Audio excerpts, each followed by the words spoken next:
And Washington's back on the offensive in Iraq, and it's a case of history repeating itself. Just 2 hours ago, Allied air forces began an attack on military targets in Iraq and Kuwait. To strike military and security targets in Iraq. At this hour, American and coalition forces are in the early stages of military operations to disarm Iraq. Will not hesitate to take action against ISIL in Syria as well as Iraq. Now, America's fighter jets have carried out new offensive strikes on military positions just outside of the Iraqi capital.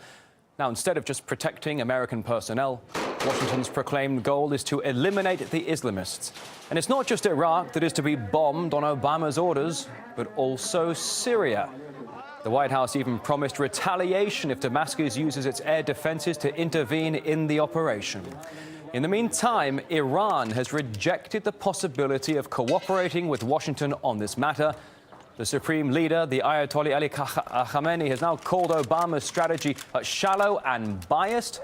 Let's talk more on it. I'm joined now from Tehran by Soraya Sepapul-Ulrich, a prominent researcher and expert on the country. A pleasure to see you today. Thanks for joining us on RT International. Why do you think Iran doesn't want to cooperate with the U.S. with fighting the Islamic State? I think Iran is well aware of what the United States endgame is. And as it was mentioned before in your lead up to this, they have been observing America repeat the same pattern. And they're well aware that this is not really a fight against a group of terrorists of the makings of Americans themselves and their allies, but it's really to reoccupy the Persian Gulf region and to really its end goal is to remove Assad from power and to reoccupy Iraq and then perhaps even take the offensive to Tehran.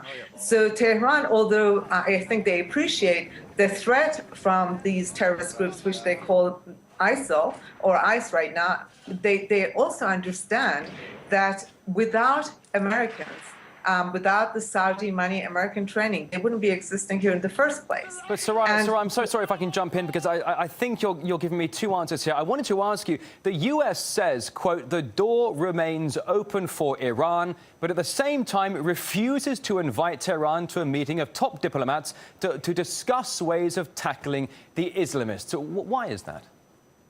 Well, it's very hard to believe anything America says.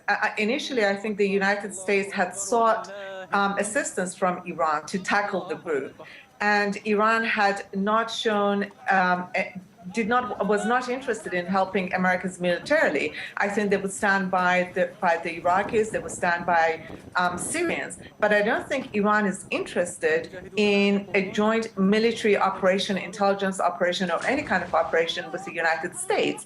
And I don't think it's very seemly for a superpower, for the United States, to broadcast to the world that it's been turned down by Iran. So I think it likes to twist it and make believe that Iran is uninvited. I don't believe that I think America would very much like to drag Iran into this.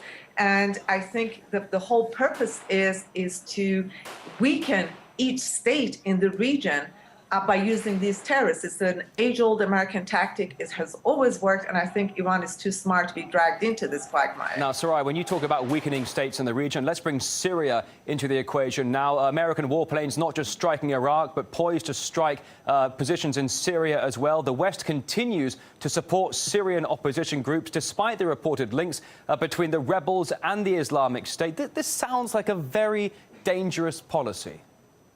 It is, and it's really senseless from a very logical standpoint, from the point of view of people who seek stability and peace. But this group is doing exactly what America wants it to do.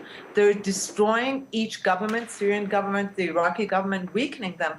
At the same time, they're giving America an excuse to intervene. I mean, a year ago, the false narrative of a chemical weapons attack by the government of Assad didn't work. The American people are not on board for yet another war. But when they present these really doctored, shoddy propagandist pieces of the beheadings, then American people are now more on board for yet another war. I mean, this is exactly what America wanted. America wanted the American people on board to wage another war. And to do that, in order to do that, of course, they're going to arm the rebels even more.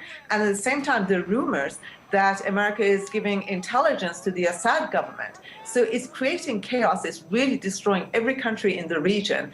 And I hope that every nation is smart enough to resist the temptation, not to get dragged in, but somehow to stop the United States, be it through trade or through really harsh diplomatic means, stop America from destroying every country in its path. All right, Soraya Sepapol-Ulrich, a prominent researcher and expert on Iran. Thank you so much for joining us here on RT International today. A pleasure. Thank you.